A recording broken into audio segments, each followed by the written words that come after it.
Hi, it's Helenique Argeru here, and wishing you a wonderful morning, afternoon, evening, wherever you are in the world watching this.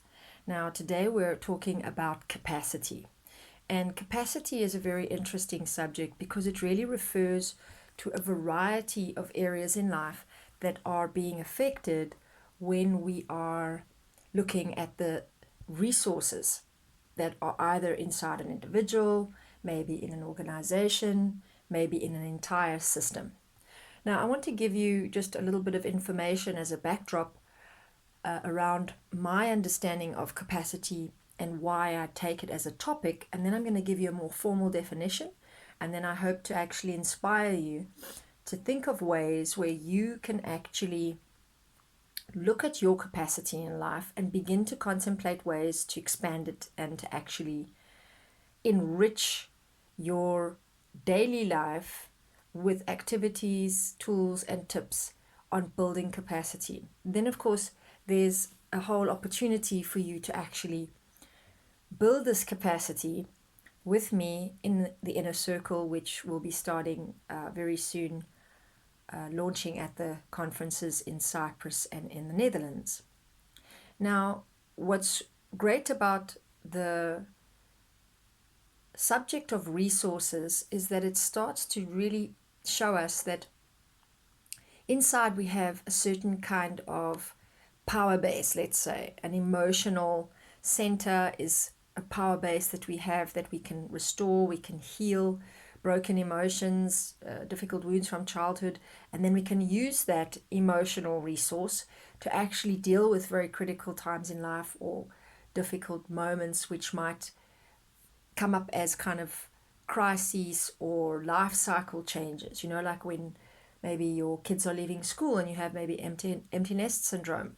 Having the emotional resources inside to deal with that is a way that we have then the capacity for change, the capacity for life to change, and to then assist us to actually deal with those changes and make the adjustments that are needed and actually deal with the difficult feelings that come up. So that's one example, which I think we can all relate to. And in fact, in psychology, right at the beginning, basic level of study, the one subject that's researched the most and talked about the most, and in fact, we have a great speaker coming in our midst who talks on the subject, and it is the subject of resilience, right? So, capacity has something to do with that. It has something to do with our resilience, our ability to withstand, to manage, and to cope with difficulties. Now, when we're looking at the subject of capacity, we can look at every aspect of ourselves in that same similar way. The resilience, the capacity, the strength, maybe different words, the ability to actually deal with really difficult situations, with change, with stress, with things we don't like, etc. And we can look at it in the field of knowledge, skills, personality, the system itself, the environment around us, our family itself. Does it have the capacity for the change that's coming? Does the institution, the corporation, the organization have the capacity for the change that's coming? There's a new manager coming, maybe. Does the individuals all employed there, do they have the internal capacity to deal with now taking instruction from someone else, managing their workload, being able to create a kind of point of difference in themselves to be able to navigate the change? So you can see that capacity then is a subject that really opens up big questions about our resilience on various levels. So I've spoken about emotional resources, emotional resilience, and you might know then that inside of you, you have a certain amount of that already, and you can actually increase it. Now, if you're hanging back, let's say in a situation and you're not sure how to react, you're not willing, let's say, even to change the way you're behaving about a certain subject in that situation, that has something to do again with your capacity.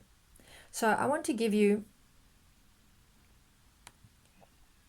a few ways now where capacity affects business growth, it affects our development as leaders, it affects our ability to deal with conflict, to deal with change, to deal with all the trials and tribulations and challenges that come along with stepping up and doing things in a different way, or even having greater demand on your life, like you would when you start leveraging a business, or when you start going global, or when you start wanting to have a greater impact. There's a lot of areas of change needed and a lot of growth that's needed, which really has everything to do with your capacity. So unless you are prepared to develop your capacity, it's almost pointless to go and do coaching or business training or whatever else there is out there, and there is so much out there to improve or develop your business, right?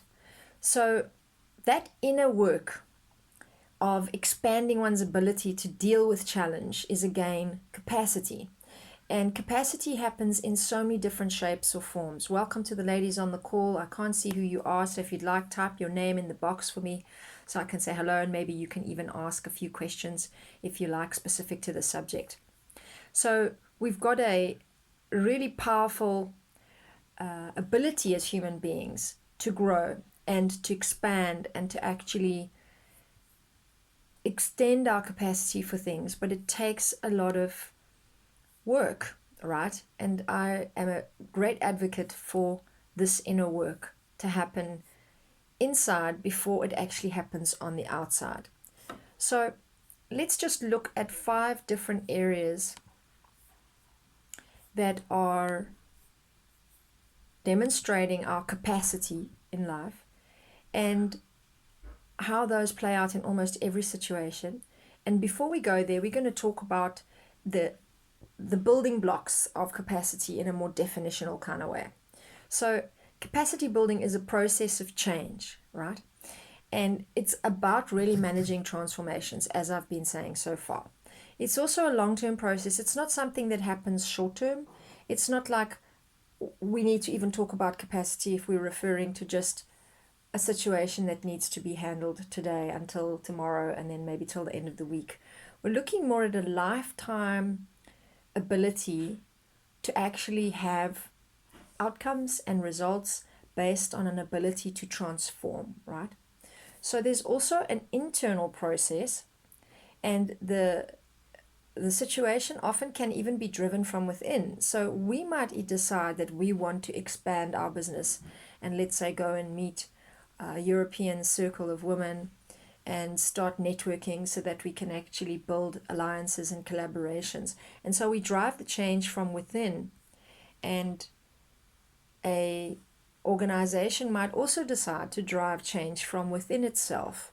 Let's say it wants to expand, so it can also then decide to actually become more self-sustaining in its model of business, and then actually build its capacity to handle new relationships, new collaborations with other companies, things that might change, maybe an economic crisis, etc., etc. So the point here is that capacity is built from within. It's not that somebody comes and actually helps you out and then says, this is how you're going to do it, right? It's that you develop a new ability, a new resilience to be able to withstand the change, but to also transform through it and to actually have new found power and skill to deal with what's going on. And there's also this importance sometimes to measure the capacity and to really see that you are actually managing certain challenges, that you do progress through these situations that are challenging you, and that you also can manage these obstacles that are coming. So capacity building normally includes a kind of measurement system when it's done more formally. And of course, if you're working on your own individual capacity building, you would also have ways of being able to check back and say, well, how did I deal with that argument that I had with my boss this time? Or if you're self-employed, you could say, well, how much am I actually increasing my sales, or how am I actually managing to intervene with clients that have problems? Do I still get upset about it? Do I still feel offended? Do I manage to navigate the insults in a different way? Is my capacity for criticism changing, adapting, improving? And then you would be measuring that in some form. Now, there's also a way of looking at capacity as something that goes really beyond improving only the human resource capacity in a company, for example, and also then increases the organizational and institutional contexts. And that's the point I want to hang on for a moment with, because really, when we're looking at what the work we are doing together as women of truth really is, and ultimately it's growing into a form and a shape that's going to take more clarity as we meet each other and as we get more involved with each other. But together we are uniting and coming together, building a kind of consensus reality between us around being able to go just beyond our own capacity, but to build capacity as women together in this network and connect with many others, that actually helps us all start to make necessary changes in the systems out there that we belong to and in the departments or areas of knowledge, expertise, and experience that we each have. For example, women who are in law, building the capacity together with other women who are change makers, social entrepreneurs who want, change for the world, and they might be in all different areas of work. This particular woman who's in law might be building her individual capacity, but as a group, we're all building our capacity. So she also feels a greater support from women who know what it's like to be doing this transformation work, and women who are themselves building the capacity to deal with challenge, to deal with conflict, to deal with change. And then she gets some strength from that. Okay. And the same would be for you, whatever area or discipline you find yourself in, whatever industry you're in, whatever area of expertise you have. We hope here at Women of Truth to offer you the kind of support, guidance, and inspiration through what we're doing together, and also all the women that are networked here together, helping you to build this capacity, both by standing with us and getting the support from us, but also then having opportunities to really build your skills, to build your resilience, to build your capacity for all the change that needs to happen, not just in your individual self, but in your environment, in your institution, and in your discipline or in your area that you're working in. So let's say you would then go and lobby for more women to be elected as judges. And maybe you're in medicine, so maybe you want to talk more honestly about complementary medicine, about health and natural routes towards health, natural pathways that can be used in healthcare and in health management.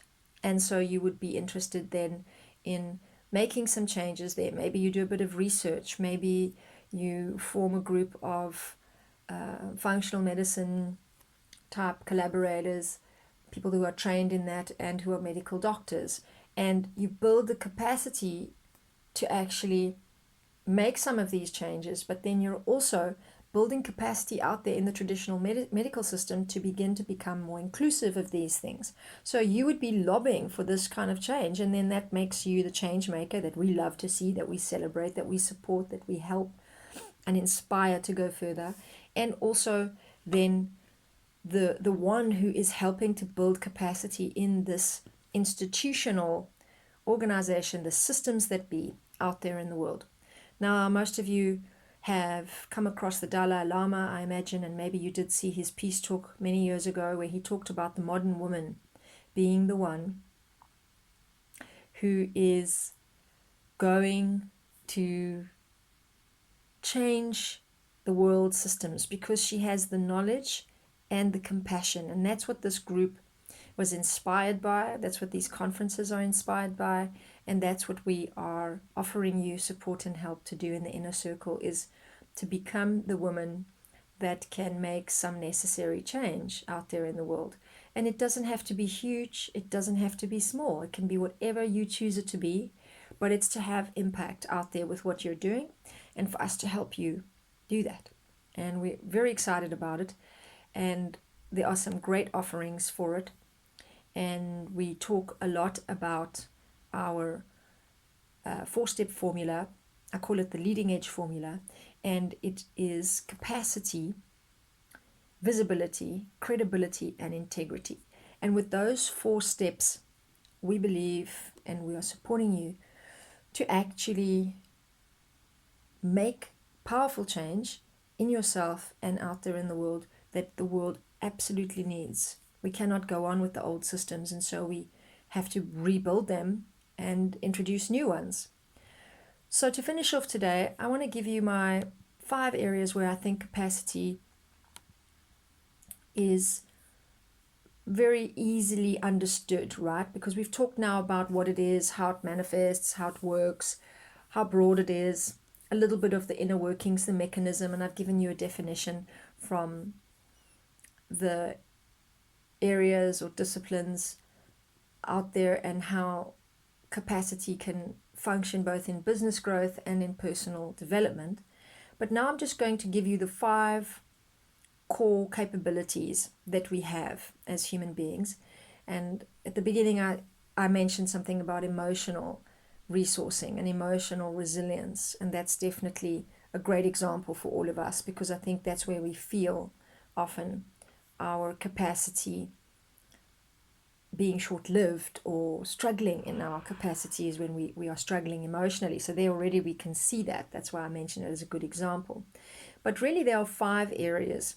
The first one is the capability to act and to commit. So this is quite an important type of motivation that we have. But we also have to decide about something, and then we have to take action. And then we need to commit to that action or that change that we might be making in a different way of behaving. We need to really commit to that. So that's the capability to act and to commit. Then we also have this relational capital. How do we relate to other people? Our interpersonal relationships, how do we connect? How do we feel loved? How do we make other people feel loved? This is the capability to relate. So we can actually build relationships. We can have them be long-term. We can actually offer as much as we receive. We can receive as much as we offer. And we don't just only offer, because often women tend to do that in very specific ways, maybe more pronounced than others. So they might give a lot more in relationships than what they receive, or they believe that they need to be serving, and so they do a lot of that, but then they end up struggling to receive. And relational capabilities also around being able to share difficulties and to problem solve together and to collaborate and to participate in that collaboration equally. And so it's quite an important core capability. Next, we have the capability to adapt and self-renew. And this was the one I was initially talking about as a more general definition of capability and capacity, is this sense of transformation, this ability to transform, to deal with change. But then here's this great word of self-renewal. So how capable are you from how you know yourself in all the moments in the past where you've had to reinvent yourself? How good are you at doing that? How frustrated do you get by it? How much freedom do you feel? How quickly do you do it? This will all come into this core capability of adaptation and self-renewal. Then we also have the capability to deliver on development objectives, and this was quite important for many of us when we start building a business, or when you even become a parent, or when you even go and get a job. You have to perform, you have to produce, and especially when you're running your own show, it's quite important to be able to deliver on your objectives. How are you going to meet your goals and your aspirations, and how can you measure that? We talked a little bit about measuring it. So this capacity to actually show up, to complete, and to deliver is really important, and it can be expanded. You can actually increase your ability to produce, to perform, and to deliver. And then there is this last capacity, core capability, which has something to do with what we call alignment, authenticity, an ability to be in consensus with other people. And really, it has everything to do with our capacity for truth. And it's the part of us that can actually really be coherent and can achieve coherence. Us with ourselves, us with the world around us with our people that we work with, looking always at this ability to be in harmony and to be coherent, to be understanding what's going on, to be real about what's going on, to be realistic about what we can, what we can't do, our limitations, our ways of stretching ourselves, and to be in agreement with that. So that requires a certain amount of truth telling, us to ourselves, us to each other, and really how to also then create that on a grand scale with the way that we relate and connect with so many different people around us. So my advice to you now is to sit down with these 5 and to give yourself a score, 1 out of 10 for each of them. The capability to act and commit, where would you score yourself? 1 being, I'm not so good at this. 10 being, I'm great at that. I don't need any help with that. Number 2 is the capacity in you, the capability to relate. How good do you think your relationship skills are? How well do you connect with people? How much do you understand them? How much do they understand you? 3rd one is the capability to adapt and self-renew, so to renew yourself. 4th is capability to deliver on development objectives. How good are you at that? 1 to 10. How much are you actually achieving with the goals that you set out? And the capability to achieve coherence.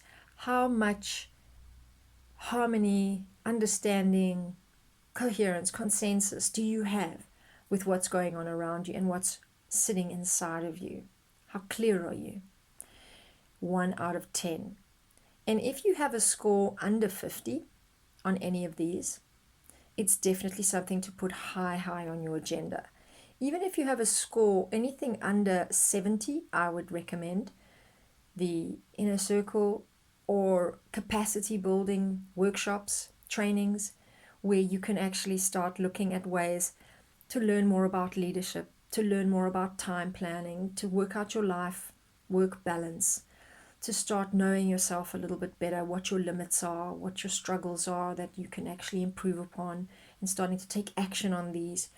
Talking about them is not enough. You need to start changing behavior, inventing yourself new, finding out aspects of you that you maybe never ever knew you had. And if at any time you would like to hop on a call with me about any of this, I'm offering women in the network here in the group a opportunity to talk a little bit about this, if you like, and to actually get more clear about your capacity. So you can ask your questions in that call. You can give me some idea of your context, where you're exactly struggling, and we can look at which one of these capabilities would you like to be developing first.